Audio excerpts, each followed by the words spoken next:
कानपुर के करौली शंकर महादेव गुरुजी स्वयं हजारों भक्तों संग किया ऐतिहासिक तपस पद यात्रा। तपस यात्रा के जरिए सनातन धर्म के प्रति लोगों को जागृत करना व नशा मुक्त, शोक मुक्त व रोग मुक्त का संदेश भारत के कोने कोने तक पहुंचाने का संकल्प है। करौली सरकार का पिपरगांव ग्राम करौली स्थित लौकुश आश्रम के करौली धाम के शंकर महादेव के नाम से विश्वविख्यात गुरुजी संतोष सिंह भदौरिया पिछले 3 वर्षों से अपने दैनिक आध्यात्मिक कार्यों व सनातन धर्म की दिशा में वैदिक रीति रिवाज से देश विदेश के जन कल्याणकारी कार्यक्रमों के तहत देश विदेश में अक्सर खास चर्चा का विषय बने रहते हैं। करौली सरकार के शंकर महादेव को अपने आध्यात्मिक वैदिक ज्ञान पर पूरा भरोसा है कि उन्हें कोई भी चैलेंज नहीं कर सकता और आज तपस यात्रा अपने रास्ते को तैयार करते हुए पूरे भारत को नशा मुक्त, रोग मुक्त, शोक मुक्त भारत का संदेश देने का लक्ष्य तय किया है, जिसके तहत उन्होंने कठिन व जटिल तपस्या यात्रा व दंडवत यात्रा करने का काम पिछले कई महीने से जारी कर रखा है। इसी संकल्प के तहत अब स्वयं करौली शंकर महादेव अपनी तपस्थली के आसन से उठकर स्वयं लौकुश आश्रम करौली सरकार धाम से पैदल चलकर कानपुर के सरसैया घाट तक शोक मुक्त, रोग मुक्त, नशा मुक्त भारत के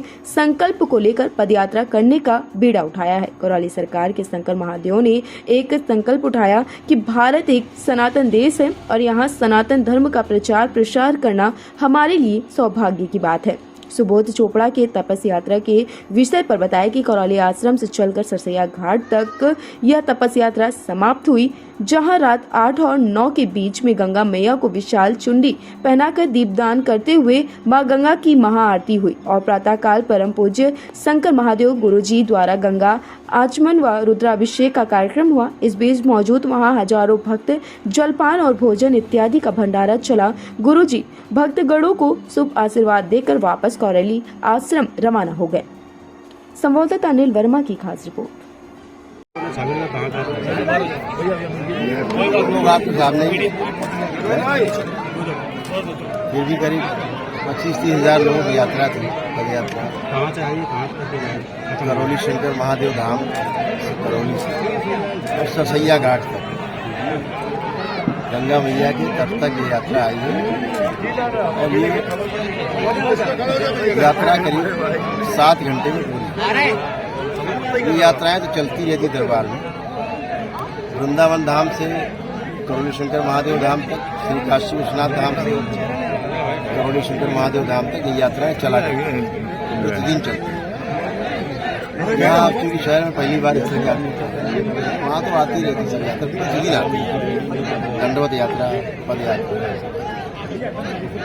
हवन हुआ है, इसके बारे में ये पितृ मुक्ति का हवन है। दरबार का लक्ष्य है कि हमारा भारत जो है रोग मुक्त हो और शोक मुक्त हो, अर्थात शारीरिक और मानसिक व्याधियों से मुक्त हो। और वो तभी संभव है जब पितृ मुक्ति हो जाए। जब तक पितृ मुक्ति नहीं होती तब तक रोग और शोक से मुक्ति एकदम असंभव है। लोग तमाम शोक और पीड़ा से भरे हुए हैं, भय से भरे हुए हैं रोगों के कारण। वो शारीरिक रोग हो चाहे मानसिक रोग हो, एक बार रोग होता है दोबारा फिर वही रिपीट होता है, दोबारा फिर वही हो जाता है, फिर हो जाता है वही, आदमी की उसी से मृत्यु हो जाती है। बार बार रोग रिपीट होने के कारण पितरों की स्मृतियां हैं जो हमारे डीएनए में रहती हैं और जिन रोगों कष्टों से हमारे पितरों की मृत्यु हुई होती है वो सबसे प्रबल स्मृतियां होती हैं। वही स्मृतियां प्रभावी होती हैं और जिसके ग्रह नक्षत्र सबसे ज्यादा कमजोर होते हैं परिवार में, वह स्मृतियां उनको अपने कब्जे में लेती हैं और वही रोग और कष्ट उनको होने लगते हैं जो उनके पितरों पूर्वजों को होते हैं। तो जब तक उनकी मुक्ति नहीं हो जाएगी पितरों की, पूर्वजों की, तब तक इन रोगों कष्टों की स्मृतियों से मुक्ति नहीं होगी। इसलिए वही आयोजन है, यहाँ पितृमुक्ति का आयोजन है और वही पितृमुक्ति होने जा रही है। अभी आप देखेंगे पितृमुक्ति कैसे होती है, वो आपके सामने होगा। बाबा माँ के बहुत दुलारे हैं और हठी हैं बहुत, है ना। अभी इनसे कहा जाए अभी दंडवत यात्रा चालू तो रात में वापस चालू है। तो बहुत प्यारे बाबा माँ के बहुत दुलारे और बहुत अनुशासित है।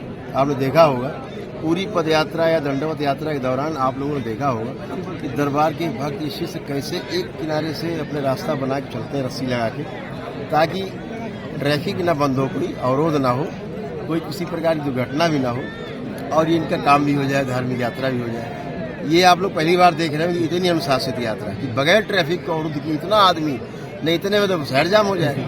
तो ये बहुत प्यारे हैं, बहुत अनुशासित हैं और हृदय के हमारे ये टुकड़े हैं, कलेजे के टुकड़े हैं। ठीक है।